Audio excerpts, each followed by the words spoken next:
ओर से मैं सभी छात्र छात्राओं का तहे दिल से हार्दिक स्वागत करता हूँ। आज अपन हिंदी विषय में संज्ञा के विषय में चर्चा करेंगे।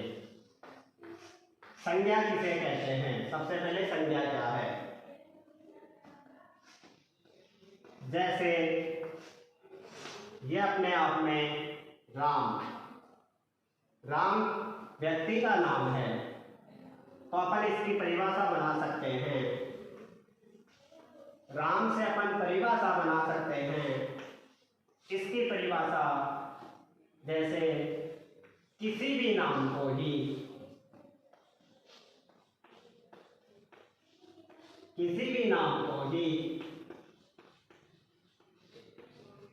संज्ञा कहा जा सकता है, या किसी भी नाम को ही संज्ञा कहते हैं। बहुत इजी है परिभाषा, छोटी और मीठी है, शॉर्ट एंड स्वीट। किसी भी नाम को ही संज्ञा कहते हैं। जैसे आप लोग ले सकते हैं राम, सीता, कृष्ण, अनीता, सुनीता, मोहन,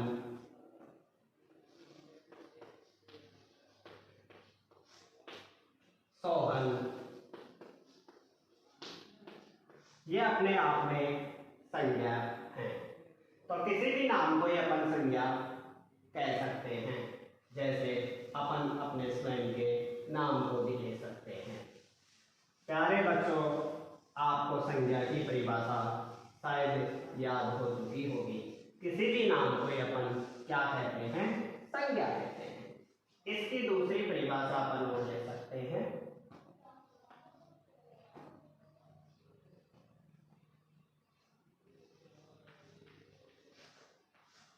किसी जगह है, जानवर, स्थान, दशा, अवस्था,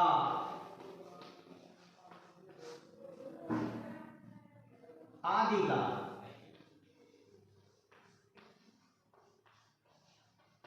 का बोध कराने वाले शब्दों को संज्ञा कहते हैं।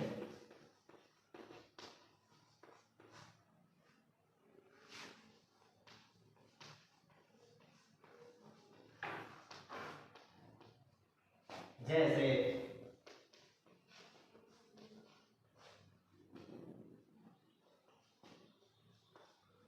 अपन जगह में लेंगे, जैसे विद्यालय है।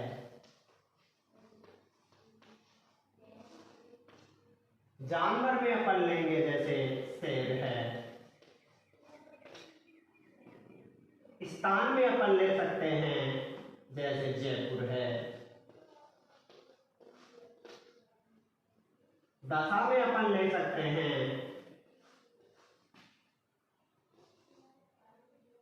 दशा और अवस्था में ले सकते हैं, जैसे भाव, जैसे अच्छा है, बुढ़ापा है,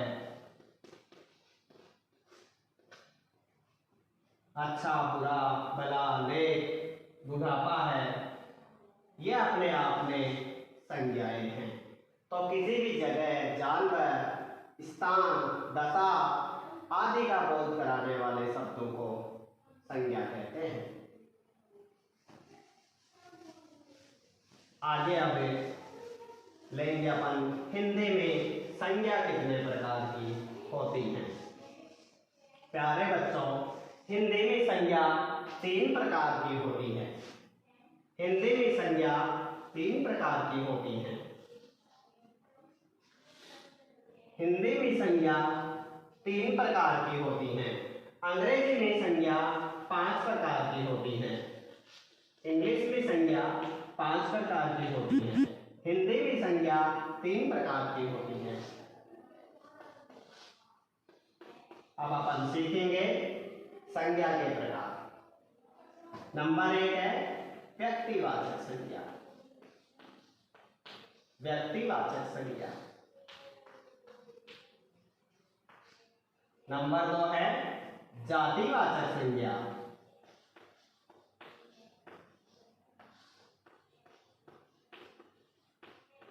नंबर 3 है भाववाचक संज्ञा।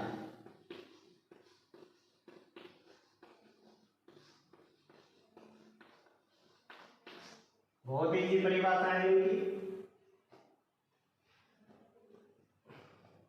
व्यक्तिवाचक संज्ञा, जातिवाचक संज्ञा, भाववाचक संज्ञा। हिंदी में संज्ञा 3 प्रकार की होती है, अंग्रेजी में संज्ञा 5 प्रकार की होती है। 5 प्रकार इस तरह से ले लेते हैं। जैसे जातिवाचक संज्ञा को द्रव्यवाचक और समूहवाचक, इस तरह से अंग्रेजी में 5 प्रकार की संज्ञाएं होती हैं।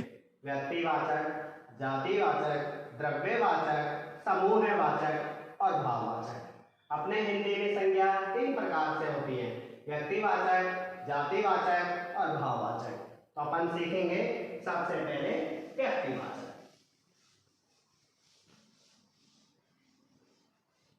व्यक्तिवाचक संज्ञा की परिभाषा।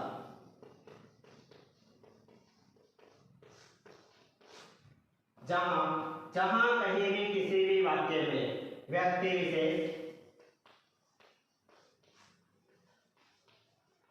विशेष, वस्तु विशेष और स्थान विशेष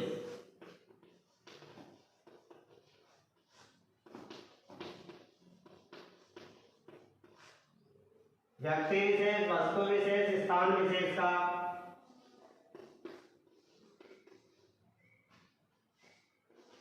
बोध कराने वाले शब्दों को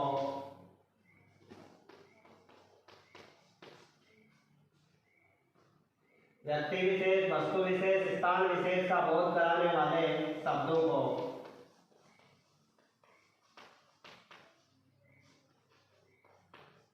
व्यक्तिवाचक संज्ञा कहते हैं।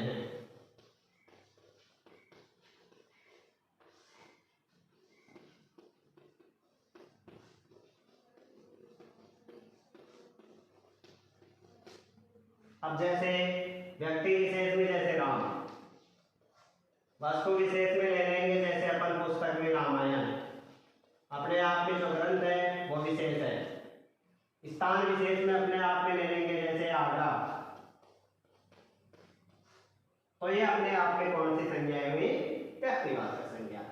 अब लेंगे अपन सेकंड नंबर पे जातिवाचक संज्ञा। जातिवाचक संज्ञा किसे कहेंगे?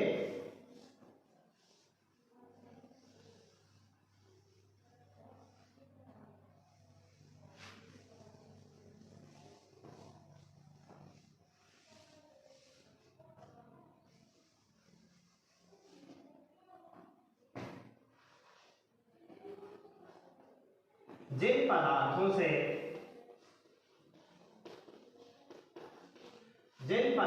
से किसी जाति विशेष का बोध हो,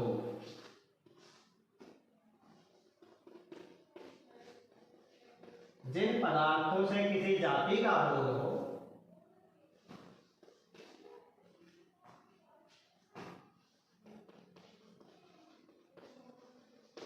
वे जातिवाचक संज्ञा कहलाती हैं।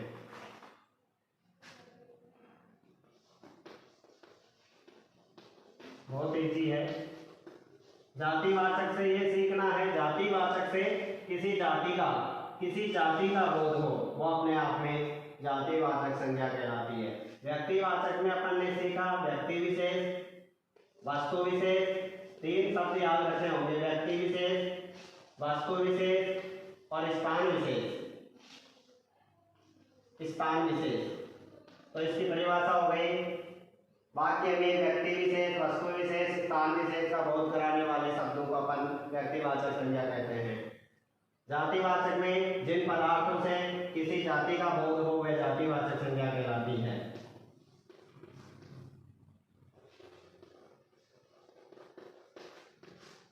जैसे जैसे अपन ले सकते हैं मनुष्य, जैसे अपन ले सकते हैं पहाड़, जैसे अपन ले सकते हैं नदी,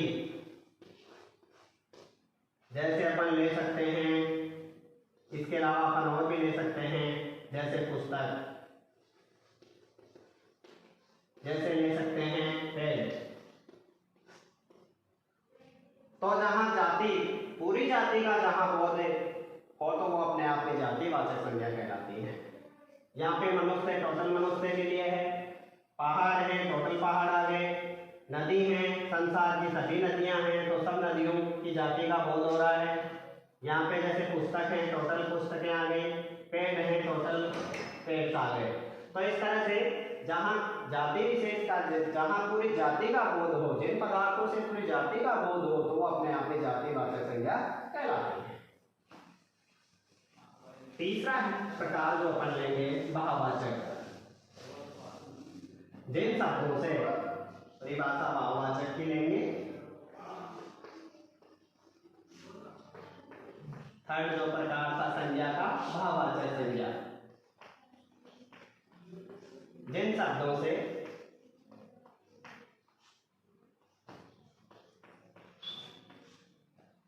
किसी अवस्था,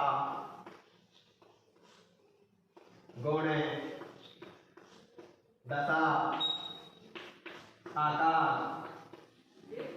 प्रकार,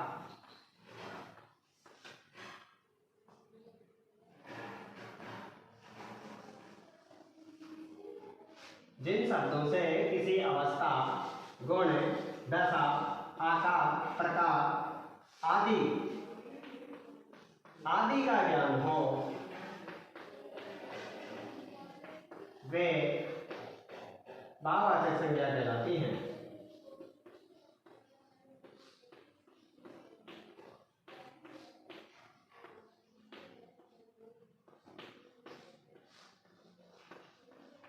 या अपन इसको ऐसे भी ले सकते हैं, जिन पदार्थों से किसी गुण, अवस्था, दशा आदि का बोध कराने वाले शब्दों को अपन भाववाचक संज्ञा कह सकते हैं। जैसे अपन लेंगे अच्छा, बुरा, बचपन, बुढ़ापा, ईर्षा, ग्लानि, द्वेष, ये सब अपने आप में क्या है, भाववाचक संज्ञा के उदाहरण है। तो अपना संज्ञा का ये टॉपिक पूरा हुआ।